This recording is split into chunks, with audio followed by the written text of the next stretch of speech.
Donc, pour moi qui ai l'habitude de parler devant beaucoup de personnes, là, je parle devant des personnes, mais qui sont relayées par une caméra, par un ordinateur. Heureusement que j'ai Philippe en face de moi. Si on est... Tu te sens moins seul. Voilà. Alors, le thème de ce soir, l'art du pitch. J'aimerais bien vous parler des 3 types de pitch et des 3 freins qui font qu'un pitch ne rate une opportunité. Et puis, j'aimerais surtout vous emmener pour monter 9 étages dans un ascenseur pour voir comment améliorer votre pitch ou faire un pitch efficace. Et je vous donnerai également les 5 moyens pour marquer l'esprit de vos interlocuteurs. Parce que ce qui importe dans un pitch, c'est de marquer l'esprit de vos interlocuteurs. Alors, si je vous dis overmighty, c'est de la dynamique, ou si je vous dis chaussée aux moines, amen, peut-être que vous avez vu ces publicités, quel est le lien avec le pitch? Mais tout ça, c'est des slogans publicitaires qui restent dans notre mémoire, dans la mémoire collective, qui ont été inventés par Thierry Ardisson. Et quel est le lien donc, avec le pitch? C'est parce que le terme pitch a été popularisé par Thierry Ardisson au cours d'une émission qui s'appelle Tout le monde en parle sur France 2 dans les années 2000, au début des années 2000. Il recevait des réalisateurs ou des acteurs ou actrices et à chaque fois, il leur demandait quel est le pitch du film, donnez-nous envie d'aller voir le film. Et c'est ça la définition d'un pitch. Le pitch, c'est l'art de se présenter en peu de mots pour donner envie à vos interlocuteurs, à votre interlocuteur, d'en savoir plus. Alors, il y a 3 types de pitch. Enfin, si on veut les classifier, il y a un pitch qu'on appelle un pitch de présentation, qui est un pitch qui dure 20 secondes environ. Imaginez que vous soyez dans une assemblée où il y a beaucoup de monde et on vous dit « Levez-vous rapidement, présentez-vous ». Eh bien, que dites-vous à ce moment-là? Quels sont les mots importants à dire juste quand vous n'avez que 15-20 secondes?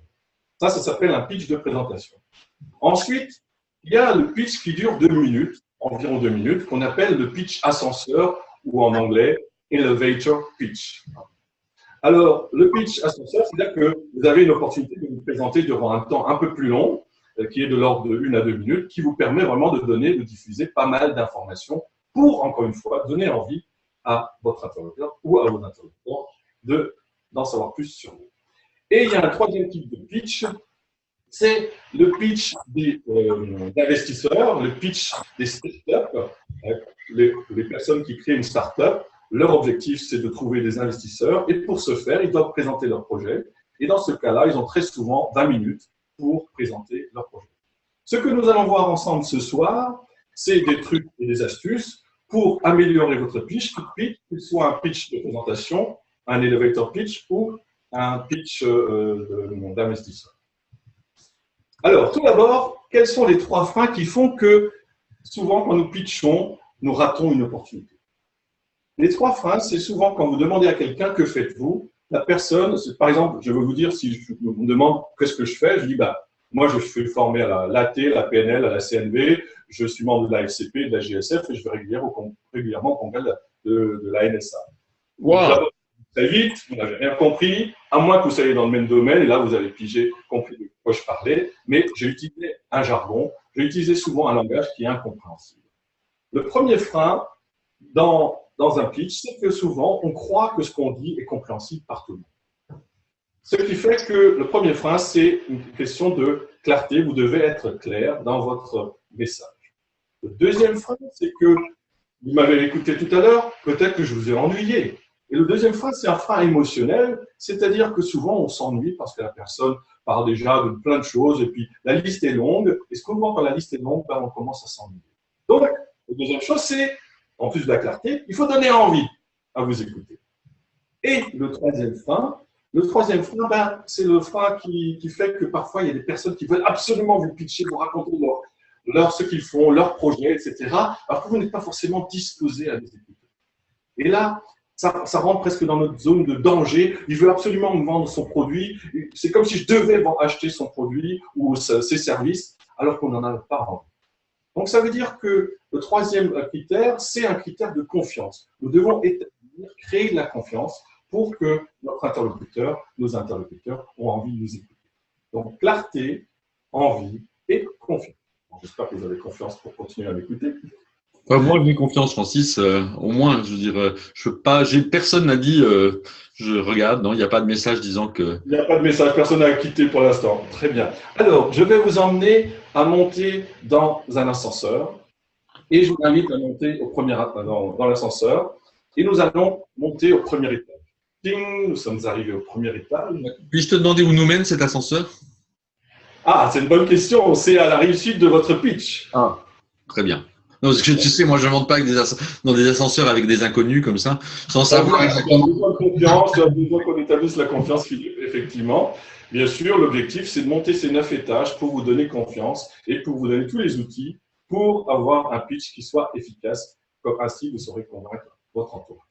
Alors, il m'est arrivé, il y a un peu plus d'1 an, j'étais dans le train Paris-Strasbourg et j'étais en train de lire un livre. D'ailleurs, j'étais en train de lire un livre en anglais. Voici le livre que j'étais en train de lire. To sell is human. Vendre, c'est humain. Vous voyez, le pitch, c'est finalement l'art de se vendre. Et en fin du voyage, il y a un monsieur qui se lève, il était à peu près à 3 mètres de moi, il n'était pas à côté de moi. Il se lève, il vient vers moi, il me dit « Excusez-moi de vous déranger, est-ce que je peux vous demander quel métier vous faites ?» Alors je dis « Pas de problème, je suis formateur, coach et conférencier. » Et là, il me dit « Je m'en doutais un peu. » Et il me dit « Je vais quand même vous demander parce que soit vous êtes un confrère, soit vous êtes un client potentiel. » Ce qu'il faut voir dans cette histoire, c'est que la première étape du pitch, c'est qu'il faut oser. Ce qu'il a fait, ce monsieur, il a osé m'aborder, il a osé demander ce que je faisais dans la vie pour voir si éventuellement je pouvais être un client potentiel.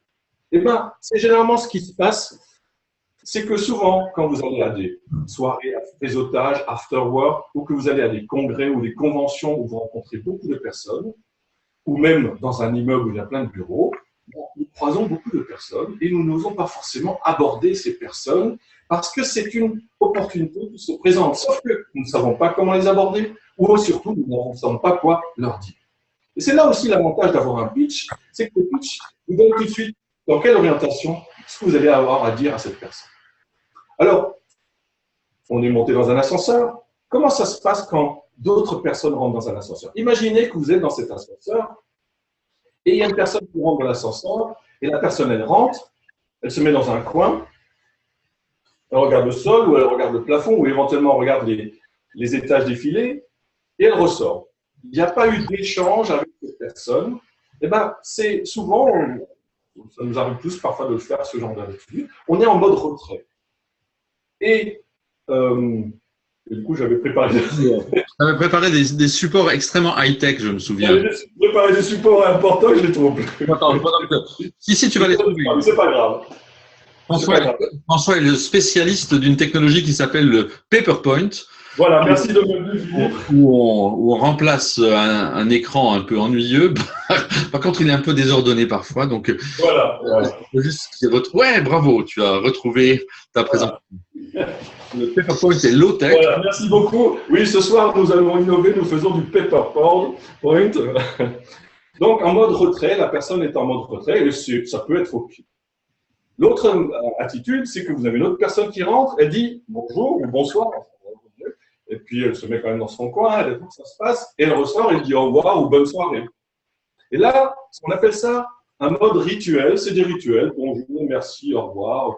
Ben, c'est des rituels que nous avons tous l'habitude de faire. Et puis, si on va un petit peu plus loin, la troisième personne, elle rentre, elle dit bonsoir. Ah ben, finalement, c'était une belle journée aujourd'hui. Il a fait beau par rapport à hier, vous voyez. Et là, on rentre dans ce qu'on appelle du passe-temps. C'est parler de la pluie et du beau temps. Les Anglais, ils disent du small talk, donc des paroles, des petites paroles, enfin, si on traduit littéralement, des small talk. Et bien sûr, jusque-là, on n'est pas encore dans le pitch. L'idée du pitch elevator, c'est que le fait de rentrer dans un ascenseur, il y a peut-être dans cet ascenseur un décideur, quelqu'un qui peut vous embaucher ou peut-être quelqu'un qui peut être votre client. Et l'idée, c'est d'avoir votre pitch qui soit tout prêt pour lui donner. Mais bien sûr, ça vous sous-entend qu'en rentrant dans l'ascenseur, il faut dire bonjour, il faut commencer par les rituels et les passe-temps, et puis après, parler de votre pitch. Mais présenté comme ça, bien sûr, ça peut paraître un peu abrupt.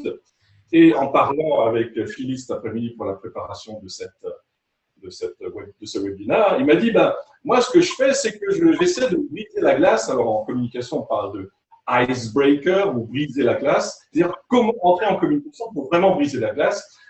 Philippe, il a sa technique, vous avez la vôtre, quelle que soit, mais soyez inventif. Philippe, sa technique, c'est de dire, quand la personne rentre, si elle appuie sur un étage qui est plus élevé, il dit gagné. Si la personne appuie sur un étage plus bas que lui, il dit perdu. Histoire d'humour pour rentrer en contact. Enfin, je reviendrai peut-être un peu plus tard sur cette notion de icebreaker. Mais en tout cas, même si que vous ayez un icebreaker ou non, il faut que vous ayez un pitch qui soit disponible. Vous voyez? Donc, la première chose, c'est que il faut oser aborder. La prochaine fois que vous êtes dans un ascenseur, dans un immeuble, dans un congrès, abordez les personnes.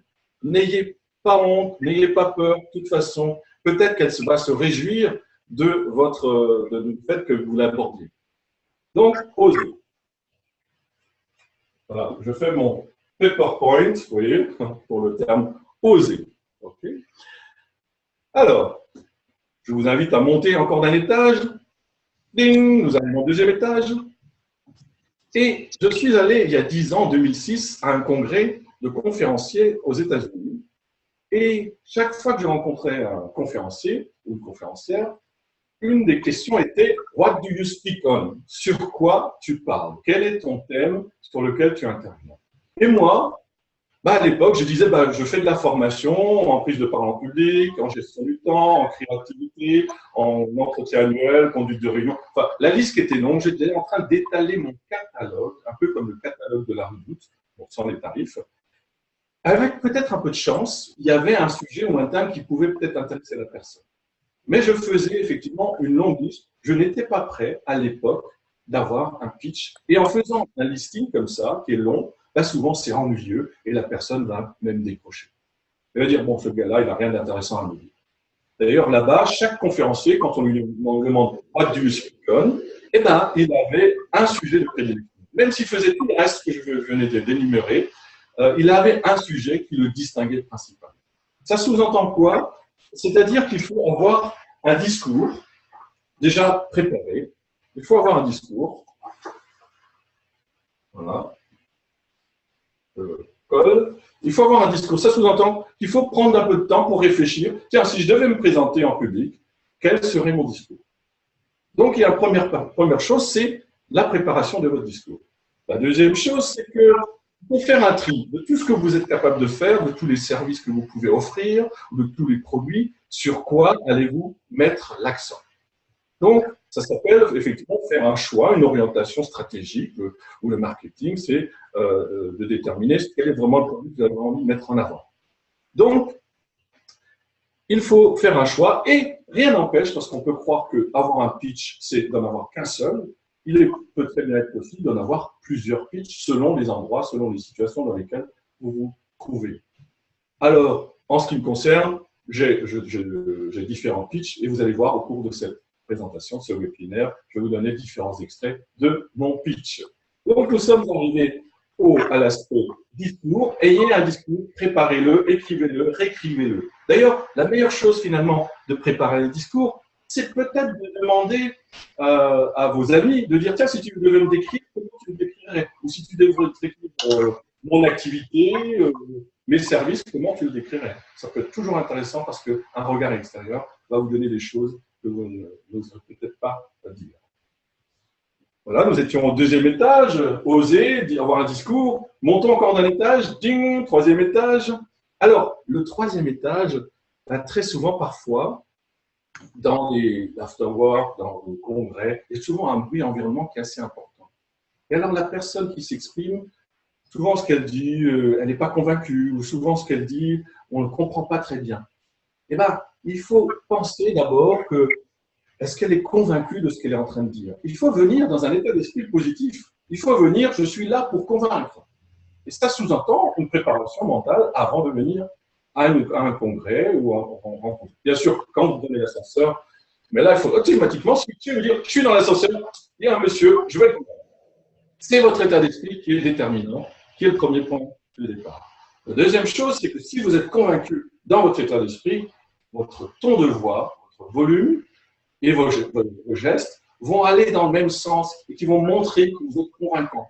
Utilisez le langage du corps, le langage corporel, gestuel et ainsi de suite. Et, troisième point, le plus important aussi, pensez à sourire. Mais souriez, pourquoi? Parce que le fait de sourire, c'est prouvé scientifiquement, ça génère des endorphines en vous, ça vous met dans un état positif, et par mimétisme, la personne en face de vous va aussi se mettre dans un état positif. Alors, pensez à être dans une attitude positive, pensez à être enthousiaste et à sourire. Donc, le troisième mot, c'est l'enthousiasme. Mettez de l'enthousiasme dans vos présentations. Voilà, nous sommes arrivés au troisième étage. On a fait trois étages. Peut-être qu'on peut faire une petite. Attends, avant que tu fasses le moment, je voudrais juste pour conclure sur ces trois mots, oser, discours, enthousiasme. Si vous prenez la première lettre de chaque mot, vous avez le mot ode. Et je rappelle qu'une ode, c'est un poème à l'honneur d'une personne ou d'un événement. Finalement, c'est quelqu'un de l'extérieur qui écrit un discours sur vous. C'est une ode. Et si vous le faites, c'est un pitch. Très bien. Je vais vous poser une question. Effectivement. Non, ce que je vais proposer, c'est de faire juste une petite pause pour laisser le temps aux participants de reprendre leurs esprits et de voir si vous avez des questions à ce stade. Et moi, pendant que vous réfléchissez si vous avez une question, j'en ai une pour toi. Tu as parlé d'icebreaker, mais à un moment donné, c'est un peu comme les spams. J'imagine qu'un pitch non sollicité n'est pas très le bienvenu. Un pitch, c'est la réponse à une question. Qu'est-ce que vous faites? Ce qui n'est pas forcément un contexte d'ascenseur d'ailleurs, mais c'est la réponse à une invitation à présenter ce qu'on fait. Oui, voilà, effectivement, c'est la réponse à une invitation. Et très souvent dans les soirées de réseautage, la personne nous demande « que faites-vous » Et à ce moment-là, il faut avoir un pitch qui soit prêt pour y répondre. Et tu as bien raison de mettre l'accent, bien sûr, si on veut pitcher absolument, alors que la personne, si on rencontre en face à face, une personne en face à face, bien sûr, il faut qu'on soit invité à se présenter. Et c'est là qu'il y a effectivement cette notion de comment j'entre en relation avec l'autre. C'est cette notion de icebreaker. Par contre, si vous êtes devant une assemblée, dans un dîner, par exemple, où vous avez 40 personnes et puis on dit chacun va se présenter rapidement, et vous avez effectivement, là on est plutôt au niveau de la présentation, du pitch de présentation, et encore, il faut savoir se lever pour dire juste l'essentiel de telle manière que vous soyez remarqué. D'accord. Très bien. Écoute, je crois que pour le moment, tes auditeurs sont calmes et concentrés. Donc, continuons sur les étages suivants, si tu veux bien. Voilà, très bien. Nous avons fait une courte pause au troisième étage. Nous allons passer au quatrième étage. Ding! Eh bien, il y a 30 ans, j'ai lu un livre dans lequel il y avait marqué « Si vous détenez l'information, vous avez le pouvoir ». Et à l'époque, ça m'avait vraiment frappé parce que je me dis, c'est vrai que si on a l'information, on détient le pouvoir. Et aujourd'hui, même si on a à notre disposition énormément d'informations avec un seul clic, la question est toujours vraie. Si on détient l'information, on a le pouvoir. À la différence que aujourd'hui, il faut faire le tri de toutes ces informations. Il y a tellement d'informations qu'on reçoit maintenant quotidiennement par les différents médias qu'il faut savoir faire le tri. Et la question est, comment vous faites ce tri? Eh bien, imaginez, prenons une analogie, imaginez que vous recevez des emails. Le matin, vous arrivez à votre bureau, ça fait 2-3 jours que vous n'étiez pas à votre bureau, vous avez une centaine, 100 ou 200 emails qui se sont accumulés, en supposant que vous ne les avez pas regardés par votre smartphone durant le week-end et durant les temps que vous étiez absent. Comment vous faites le tri? Le premier tri, vous le faites de manière très simple, en fonction de l'expéditeur, si c'est un client, si c'est un supérieur hiérarchique. Là, votre choix est relativement facile. Maintenant, si c'est des mails de personnes que vous ne connaissez pas ou que vous connaissez très peu ou qui vous semblent moins importants, le deuxième critère, c'est ce qui est marqué dans l'objet. Et dans l'objet, vous allez voir votre question, la question que vous vous posez, c'est qui est marqué là? Est-ce que c'est utile pour moi ou est-ce que ça fait du sens que je vous surveille? Donc, le critère, les deux critères qui font que vous allez choisir pour aller regarder un mail, c'est est-ce que c'est utile ou est-ce que ça fait sens pour moi? C'est-à-dire que quand quelqu'un pitch, quand vous pitchez, vous devez vous poser la question, est-ce que ce que vous dites fait sens pour votre interlocuteur? Ce que vous dites, est-ce que c'est utile pour votre interlocuteur? Et là, nous sommes à un mot qui est le mot pertinent. La différence entre intéressant et pertinent, ce que vous dites est sûrement intéressant, et c'est pertinent si la personne en face, il trouve un sens ou il voit de l'utilité. Ok. Voilà, donc nous sommes au 4e étage avec le mot pertinent. Montons d'un étage et là, la machine s'arrête. On est bloqué entre le 4e et le 5e étage. Ah oui, alors qu'est-ce qui se passe? Tout d'un coup, là, on s'affole un petit peu. Peut-être que vous avez vu ce film qui s'appelle Rain Man. Dans ce film, il y a une scène qui se passe dans l'ascenseur. Rain Man, c'est un autiste, pour ceux qui n'ont pas vu le film.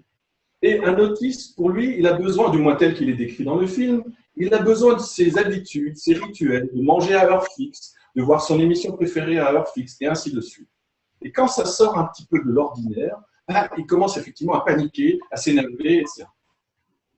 Et il se retrouve dans cet ascenseur avec une jeune femme, et comme l'ascenseur est bloqué, se bloque tout d'un coup, et il commence à paniquer.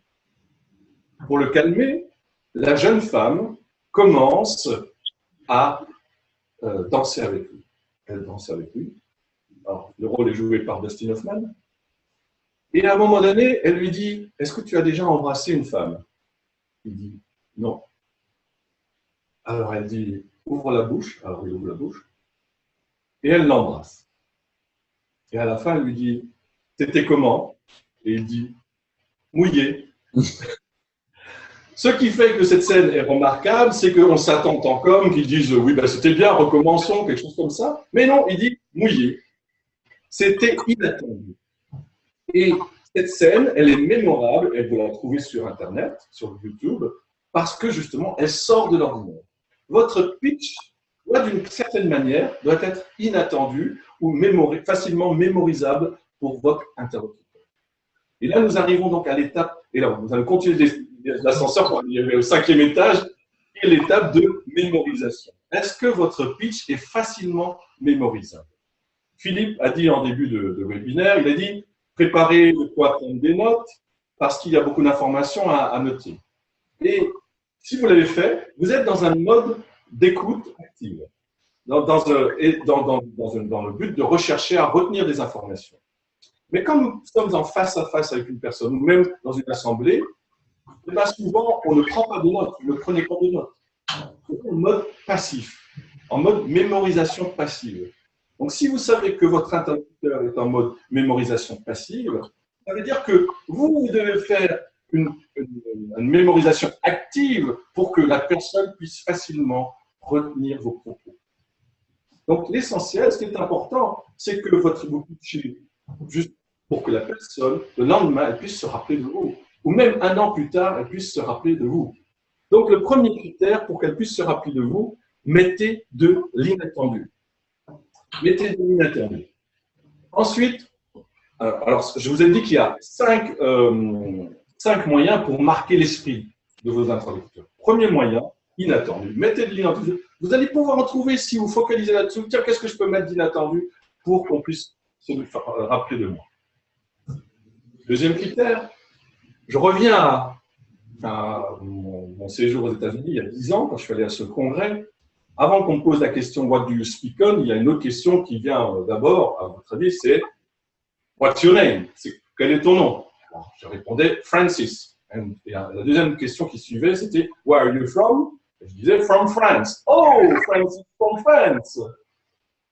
Et le lendemain, je croisais les personnes que j'avais revues la veille, et tout le monde me disait « Hi, Francis from France !»« Hi, Francis from France !» Et moi, j'étais là « Hi, hi. » Je ne me rappelais plus de leur nom, de leur prénom. Tout le monde se rappelait de moi. Pourquoi? Parce que j'avais de la chance, d'abord j'étais le seul français à l'époque, j'avais la chance surtout d'avoir un nom, Francis from France, Francis from France, qui en termes de sonorité se rimait facilement, où il y avait ce qu'on appelle ça une allitération, une répétition d'un même son, qui fait qu'on retient beaucoup plus facilement les sons qui sont répétés. Je vous ai parlé de Thierry Ardisson, qui est donc, qui a créé des slogans publicitaires. On a créé du genre d'autres slogans publicitaires qui jouent justement sur cette sonorité, comme Vas-y, Vaza, les disques de Vasa, ou pour penser trop, c'est Tropico. Vous voyez, il joue sur la sonorité. Guy Kawasaki, dans un de ses livres qui s'appelle L'art de l'enchantement, finalement, quand on pitch, c'est l'art de l'enchantement, c'est l'art d'enchanter. Il donne un exemple, il y a une société qui s'appelle Cybermania, et il dit que plutôt que de dire le slogan « les accros de l'informatique », il préfère les accros de la micro. Et ça résonne, et c'est prouvé qu'on retient plus facilement ce genre de message. Donc, mettez de la poésie dans votre présentation. Mettez de la poésie.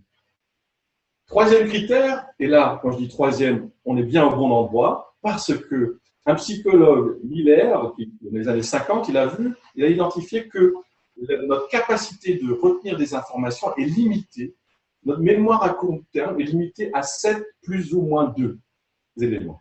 Ça veut dire que si vous avez une bonne mémoire, c'est 9 éléments. Si vous avez une moins bonne, c'est 5 éléments. Encore faut-il être dans un mode de vouloir retenir. Et c'est pour ça le chiffre 3 est très bon. Limitez-vous 3 informations à 3 points clés. Faites le tri, ne donnez pas toutes les informations. Ce n'est pas la peine de vous raconter que vous avez fait 10 entreprises pour de tenter l'entreprise, que vous avez fait ceci, cela, etc. Restez-en à 3. 10 ans moins, vous le direz mieux et on le retiendra mieux. Donc, le chiffre 3, faites le tri par 3. Et quand je me présente, quatrième critère pour améliorer, pour marquer l'esprit, quatrième critère, quand je me présente en formation, je raconte toujours mon pitch suivant. Je dis la chose suivante, je m'appelle Francis Elge, je suis ingénieur en physique des matériaux et j'ai fait pendant 10 ans du technico-commercial. Au bout de 10 ans, j'ai suivi une formation de prise de part en public. J'étais plutôt du genre timide, introverti, mal dans ma peau. Et lors de cette formation, qui s'est étalée sur plusieurs séances, le premier soir, il fallait se présenter devant 40 personnes. Mon cœur battait la chamade. J'ai attendu le dernier moment, j'étais le dernier à se lever pour se présenter. J'ai dû parler très très vite, j'ai dû bafouiller, je ne suis pas sûr que je n'ai compris quoi que ce soit. Mais quand je me suis remis à ma place, ça allait mieux. Et quand j'ai vu le consultant se lever, venir se présenter, parler posément, clairement, je me suis dit, je vais prendre sa place. 6 mois plus tard, j'ai démissionné. C'était il y a 22 ans. Depuis, je fais ce métier. Je suis formateur, coach, conférencier. En quoi c'est important de se présenter ainsi? Je vous raconte une anecdote, un élément de ma vie. Je vous donne des éléments, formation ingénieur, 10 ans technico-commercial, mais il y a eu un élément marquant qui a tout changé dans ma vie. Et ça s'appelle une anecdote, un élément de vie que vous pouvez raconter. La vôtre, bien sûr, vous avez tous une anecdote, un élément de vie. Ça, généralement, c'est souvent quand je suis en formation, quand j'ai des participants en formation, je leur dis, présentez-vous avec une anecdote. C'est souvent le plus dur à trouver, mais nous avons tous plein d'anecdotes. La question, c'est de les raconter de manière concise, les histoires, pour qu'on ait envie de les écouter. Si vous en faites rentrer trop dans les détails, bah, du coup, ça devient de nouveau ennuyeux. Donc, vous avez vu, mon histoire était brève, était vraiment réduite au minimum, pas la peine d'en rajouter. Très souvent, après, les formations, les conférences, les personnes viennent me voir et me disent « Ah, mais quand tu as raconté ça m'a plu parce que ça m'a parlé, moi aussi, j'ai fait la même chose, ou moi aussi, j'aimerais bien faire. » Les histoires, c'est vraiment ce qui est facile en termes de mémorisation. D'ailleurs, quand on parle de mémoire, si je vous dis Philippe parlait tout à l'heure de icebreaker, et icebreaker fait penser à iceberg. Si je vous dis iceberg, à quoi vous pensez? Voilà, si vous pouvez répondre sur le chat, mais je suis sûr que déjà certains d'entre vous pensent à ce que je veux que vous pensiez. Si je vous donne un deuxième mot, navire, à quoi vous l'associez, iceberg et navire? Là, si vous n'avez pas trouvé, le troisième mot, je suis sûr que vous l'avez trouvé. Si je vous dis 1912, vous avez tous trouvé. Philippe? Je sais pas, cactus? Hein? Titanic, bien sûr. C'était trop dur pour moi. Non, mais j'avais déjà la réponse. Véronique avait déjà donné la réponse. C'était Titanic, voilà. Vous avez tous pensé au Titanic. Et ben, le Titanic, il faut savoir, en 1912, c'est le premier SOS mémorable. Hein, mais le SOS a été inventé, défini par les normes internationales quelques années auparavant. Et c'est vraiment le premier SOS qui reste dans l'histoire, c'est celui du Titanic. Et je vous invite à utiliser le SOS comme structure pour raconter votre histoire. Le S, quelle est la situation?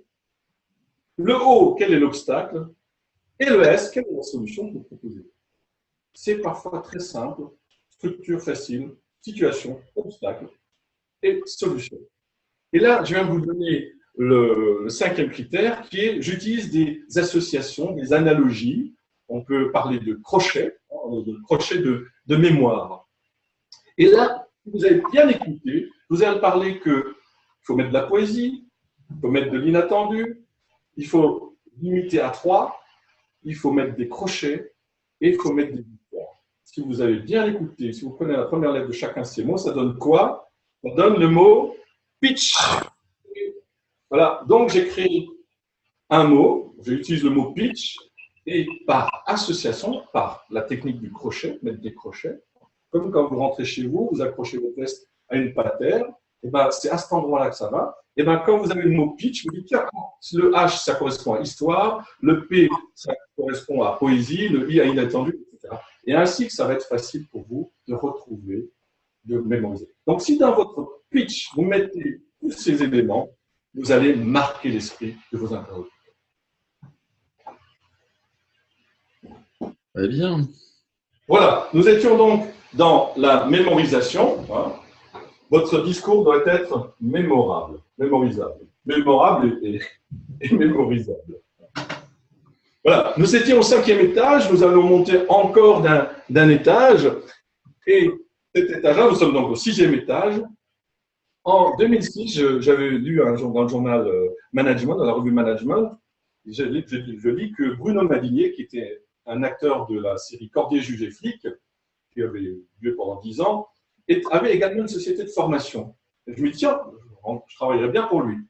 Par un heureux hasard, mon thème de la chance, 6 mois plus tard, eh ben, j'entends sa voix. J'étais en train d'animer au Golf Country Club de Saint-Cloud. J'entends sa voix qui venait de la droite. Il arrive. Je dis bonjour monsieur, enchanté de faire votre connaissance. Apparemment, nous faisons le même métier et j'aimerais bien travailler pour vous. Et il me dit bah écoutez, là je pars je pars pour 6 mois de tournage de film, mais prenons rendez-vous en 6 mois. 6 mois plus tard, j'avais un rendez-vous. Je suis sorti, j'avais une mission.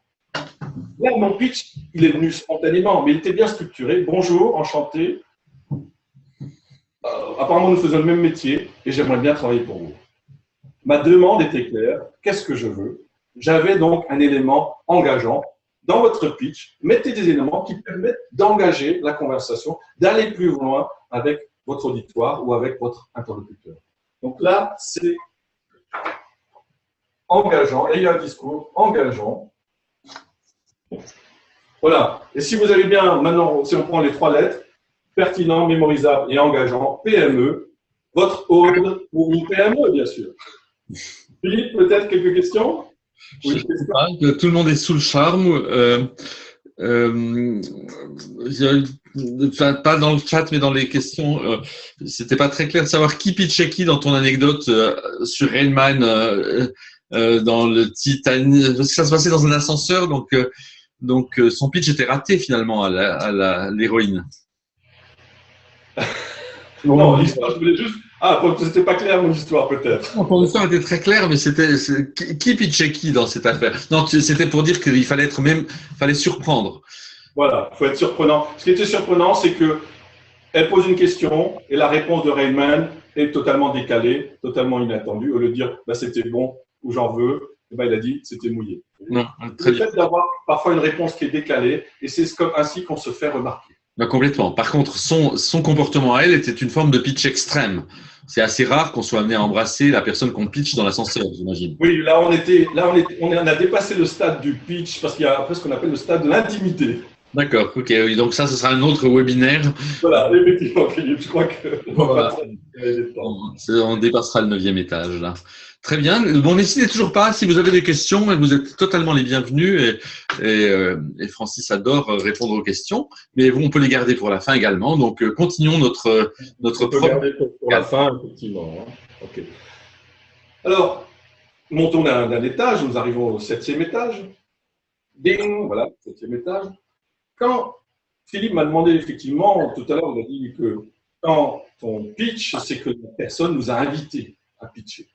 Et je ne sais pas si vous avez remarqué, mais moi, c'est peut-être pour ça que je fais ce sujet-là sur le pitch, c'est que souvent, quand je demande à des personnes que faites-vous, la personne commence à me dire, mais en fait, j'ai commencé d'abord en tant qu'apprenti boucher et après, ben, je me suis reconverti, j'ai fait une école de management et puis après, comme ça ne va plus, je me suis converti dans l'informatique, etc., etc. La personne nous fait un long discours de tout ce qu'elle veut. Alors, retenez bien que la question, c'est que faites-vous? Et la personne répond, qu'est-ce que vous avez fait? Oui. Et très souvent, le discours, il est tourné du passé vers le présent. Alors que le discours, votre pitch, il doit tourner du présent vers l'avenir. Ce qui intéresse votre interlocuteur, ce n'est pas trop votre passé, c'est vraiment aujourd'hui, vers quoi allez-vous? Je me souviens d'un entretien commercial, j'étais en entretien commercial dans une grande entreprise, et vous sentez bien que notre échange était sympathique, la personne m'écoutait, et apparemment, elle avait déjà les personnes qui répondaient à ses besoins auxquels j'aurais pu répondre. Et vers la fin, je dis à cette personne, je dis, bah, écoutez, cet été, je vais au congrès des conférenciers aux États-Unis. Et du coup, le fait d'avoir dit ça, d'avoir dit, voilà mon projet, elle dit, ça veut dire que vous parlez anglais. Ah oui, effectivement, vous parlez anglais. Ah, ça peut nous intéresser. C'est-à-dire que dans votre discours, parlez de vos projets, parlez de ce qui vous attire vers l'avenir, ce que vous avez envie de faire à l'avenir, vous voyez. Ce qui intéresse nos interlocuteurs, c'est plutôt dans quelle mesure ce que vous faites peut les intéresser à l'avenir. Tournez votre discours vers l'avenir. Et ne faites pas… En fait, souvent, on dit aussi, d'ailleurs, afin que tu comprennes bien, il faut que je t'explique. Hein, je ne sais pas si vous avez déjà entendu combien de personnes vous disent, afin que tu comprennes bien, il faut que je t'explique. Et du coup, les personnes rentrent dans des détails qui, à la limite, d'abord, vous ne comprenez pas et vous en moquez royalement. Ce qui est intéressant, ce qui nous intéresse, c'est, OK, en quoi, aujourd'hui, tu peux m'aider pour demain? C'est ça qui intéresse les personnes. Okay. Voilà, nous sommes arrivés au 7e étage. Ah, je vois que ma technique du… Alors, j'ai une solution secours. Et puis, il y a beaucoup de lumière. En fait, on ne voit pas très bien. Peut-être tu le remettras au centre ensuite. Oui, c'est juste pour peut-être si vous avez un grand écran. OK. Alors, ding, monte au 8e étage. J'interviens auprès d'une association qui s'appelle les Jeunes d'Alsace, qui aide les personnes en recherche d'emploi pour trouver une activité professionnelle. Et dans le cadre de cette association, ils participent à un salon de l'emploi. Et j'ai participé à ce salon et on recevait des personnes avec leur CV. Je ne suis pas un recruteur, je ne suis pas un spécialiste des CV, mais je suis un spécialiste quand même de la communication. Et il y a une personne qui arrive, un informaticien. Je regarde son CV et sur son CV, il y a marqué comme quoi il connaissait 20 codes informatiques, 20 langages informatiques. Et pour chaque langage, il mettait des étoiles. Alors il y avait 4 étoiles en tout et sur chaque langage, il y en avait soit 2 qui étaient noircis, soit 3 sur 4. Alors je lui dis, mais pourquoi vous ne noircissez pas 4 sur 4? Il me dit, ben ça c'est le niveau qui a créé le langage. Il n'y a que lui qui peut avoir 4 sur 4. Je dis, ben, si vous envoyez ce CV à un recruteur, il va croire que vous êtes moyen ou moyennement bon. Mais il ne va pas croire que vous êtes excellent, alors qu'apparemment, vu l'échange que nous avons eu, vous êtes excellent dans tout domaine. Vous connaissez très bien tous ces langages. Ça, c'est un défaut que nous avons peut-être que c'est un défaut français. Nous n'osons pas suffisamment nous mettre en valeur, en avant. Hein, souvent, combien de fois, j'ai déjà entendu des personnes, bon, je l'ai entendu pour moi aussi, qu'on dise, bah, ça va les chevilles. Ben, je crois que le pitch est là pour se vendre, soit se vendre pour trouver un emploi, soit se vendre pour trouver un client, soit se vendre pour développer un projet. Quel que soit l'objet du pitch, vous êtes là pour vous vendre et ça sous-entend que vous devez avoir un langage positif. Ça veut dire quoi que dans votre pitch, réfléchissez de quoi êtes-vous fier? De quoi? Quelles sont vos réussites? Quels sont vos exploits? Et bien, ça, c'est des questions que je vous invite à vous poser. De quoi êtes-vous fier dans votre professionnel, dans votre activité professionnelle, dans votre domaine, si vous cherchez un emploi, quel que soit votre domaine. Ayez un langage positif parce que ceux qui savent se mettre en avant savent effectivement se vendre. Pitcher, c'est savoir se vendre. Voilà, avenir positif. Et puis, nous arrivons au dernier étage, 9e étage. Toujours au congrès des conférenciers, j'ai eu là encore la chance de voir un monsieur qui s'appelle Zig Ziglar. Malheureusement, il nous a quittés depuis. Et ce monsieur est un spécialiste de la vente. Et son message principal est le suivant. Si vous aidez les gens à obtenir ce qu'ils veulent, vous obtiendrez tous… Non, alors je vais le lire parce que vous pouvez obtenir tout dans la vie si vous aidez les autres à obtenir ce qu'ils veulent. Vous pouvez obtenir tout dans la vie si vous aidez les autres à obtenir ce qu'ils veulent. Eh bien, ça, dans un pitch, ce qui intéresse les intervenants, les participants ou les personnes en face de vous, et ce qui les intéresse, ce n'est pas qu'est-ce que vous faites. Hein, la question est peut-être que faites-vous, mais il faut la traduire, cette question. Il faut traduire cette question par comment pouvez-vous m'être utile. Ce qui intéresse la personne, c'est elle et elle seule. Donc, réfléchissez à un pitch. Dans votre pitch, dans quelle mesure ce que vous dites, dans quelle mesure ce que vous faites, dans quelle mesure ce projet est intéressant, utile, bon pour la personne en face. Ça veut dire, alors une façon simple de traduire cela, c'est plutôt que de dire moi, je ou nous, hein, c'est bien aussi de le dire, bien sûr, il faut s'affirmer, mettez un peu du vous dans votre discours. Comment vous pouvez traduire vous cela dans votre discours? D'ailleurs, je vous invite à réfléchir comment ce que vous faites, ça va pouvoir apporter quelque chose à votre interlocuteur. Nous sommes donc arrivés au 9e ciel. Au 9e étage, oui, 9e ciel, comme je l'ai dit, Philippe. Hein. Ayez un discours qui soit orienté vers votre interlocuteur. OK. Voilà, donc nous sommes arrivés au 9e étage. Je reformule. Nous avons donc une ode ou une PME dans le but qu'il soit happy. C'est un peu tiré par les cheveux. Avenir, positif, interlocuteur. Dans le but qu'il soit happy. C'est tiré vers les cheveux. Et c'est parce que c'est tiré par les cheveux, ça sera plus facilement mémorisable pour vous. Effectivement. J'ai une question dans les questions-réponses. Si tu veux si tu veux t'intéresser à l'interlocuteur et faire en sorte que ce soit utile pour lui, tu as intérêt à le connaître avant. Or, souvent, un pitch, il est avant même qu'il y ait eu un échange tel que ça te permet de connaître la personne en face. Donc, comment peux-tu savoir si ce que tu dis face à quelqu'un, pas de moi, de Lise. D'accord. De Lise. Ouais. Lise, merci Lise. Eh bien, deux choses, deux réponses. La première réponse, si c'est en face à face, et quand vous rencontrez quelqu'un, soyez le premier à demander que faites-vous. N'attendez pas que l'autre vous demande que faites-vous. Demandez-vous en premier. Comme ça, vous allez avoir des informations sur la personne. Et en fonction de ce que vous allez entendre, vous allez pouvoir adapter votre pitch. Et vous allez pouvoir avoir un discours qui va montrer que ce que vous dites peut être utile à cette personne. C'est super. Pour toi, c'est particulièrement avantageux parce que tu demandes à quelqu'un que faites-vous, il te dit et tu dis moi j'aide les gens à répondre à cette question un peu mieux que vous l'avez fait, avec plus de clarté, plus d'efficacité et plus. Non, ce serait pas bon. Voilà, très bien, Philippe. Merci beaucoup. Exactement. Voilà. Bien sûr, si après la personne vous répond par une question, effectivement, à ce moment-là, c'est bon d'avoir un pitch. Mais très souvent, j'observe que quand je pose mon métier, en fait, en tant que coach et formateur, consiste avant tout à poser des questions. Et très souvent, si vous posez des questions, vous obtenez beaucoup d'informations. Donc, ça, c'est la première chose. Quand vous êtes en face à face, quand vous êtes dans une soirée ou dans un congrès, une convention, renseignez-vous avant sur les personnes qui viennent à ce congrès ou à cette convention.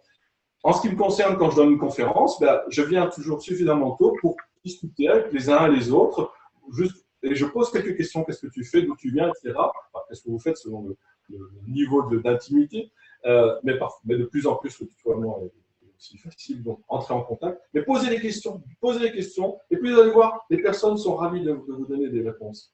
Et après, vous pouvez adapter votre discours. Ok. J'ai une question, tu as parlé de futur, d'avenir. J'ai une question de Kim qui dit, la question suivante que je te lis, partie prenante pour l'avenir, je rencontre beaucoup de personnes qui parlent de leur passé, peu de leur présent et rarement de l'avenir. Que dire pour les encourager vers leur avenir? Alors, oui, merci Kim, c'est un très bon constat. C'est que la plupart des personnes parlent du passé, un petit peu du présent, mais effectivement très peu de l'avenir. Mais quand vous êtes dans un mode, on va dire, business, dans le but de rechercher de l'activité ou un emploi, ce qui intéresse le recruteur ou les clients, ce qui intéresse, c'est l'avenir. Donc, c'est vrai que après, ça dépend dans quel contexte, mais effectivement, souvent, on a tendance un peu trop à parler du passé. Oui. Si vous voulez avancer, parlez de l'avenir. Donc, et là, la question, c'était comment les encourager à parler vers leur avenir. Donc, ça peut parler des projets, de demander quels sont les projets, quels sont les… Voilà, effectivement, après, c'est dans le questionnement que vous allez poser, quels sont vos projets. Après, il peut y avoir une autre étape, parce qu'il y en a qui n'ont peut-être pas de projet, qui vont revenir sur leur passé. C'est une autre étape, c'est de les envoyer. Très bien. OK. Voilà, nous avons donc vu les 9 étapes pour améliorer votre pitch. Et ce qui est important, c'est que chaque fois que vous rencontrez une personne, votre objectif, c'est que cette personne-là peut être un ambassadeur ou une ambassadrice pour vous-même ou pour votre projet ou votre activité.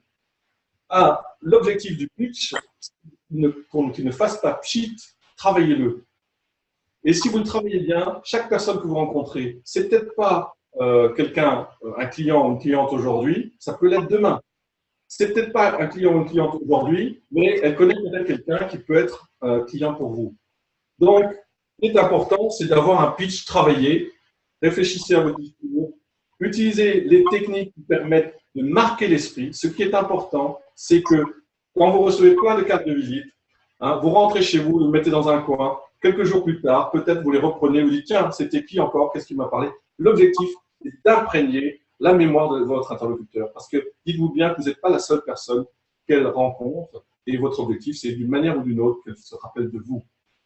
Mon nom est Francis Dance, plus connu à l'étranger comme Francis from France et mon site web c'est francisfromfrance.com. Merci.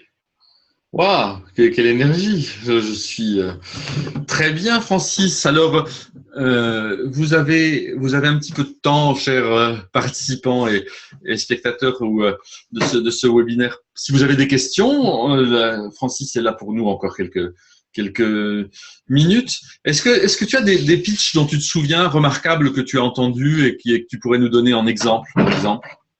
Alors, je n'ai pas de pitch remarquable en tête, si ce n'est peut-être des phrases. Si vous voulez, on parle souvent de citations. L'objectif, c'est que vous soyez cité.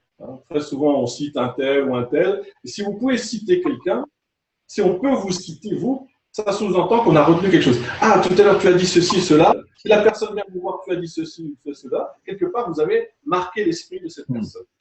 Donc, ça sous-entend, bien sûr, un pitch, c'est quelque chose qui se travaille. Comment je peux dire ce que je suis en train de dire d'une manière qui soit plus succincte, plus concise, qui soit plus facilement mémorisable par la personne.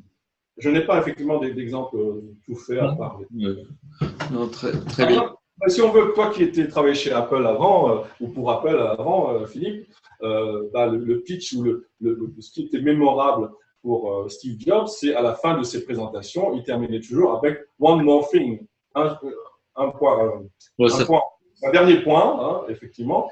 C'était sa marque, c'était sa signature, quelque part. On parle aussi alors il y en a qui parlent dans le monde des conférenciers, qui parlent de la présentation signature, quelle est mon histoire qui me distingue, qui est mon histoire. Et la question, finalement, ce que je vous invite à vous poser, c'est quelle est votre histoire? Et dans votre histoire, il y a sûrement un élément, une anecdote, quelque chose qui est en lien avec votre activité, qui est en lien avec votre produit ou avec votre projet. Oui, et quand tout à l'heure tu racontais l'histoire que tu utilises pour te présenter, ça va au-delà de la mémorisation, c'est-à-dire que il y a un moment où cette histoire t'est arrivée, donc l'émotion associée à cette histoire, elle est réelle. À un moment, tu es dedans et donc ça produit quelque chose qui a plus d'effet que simplement.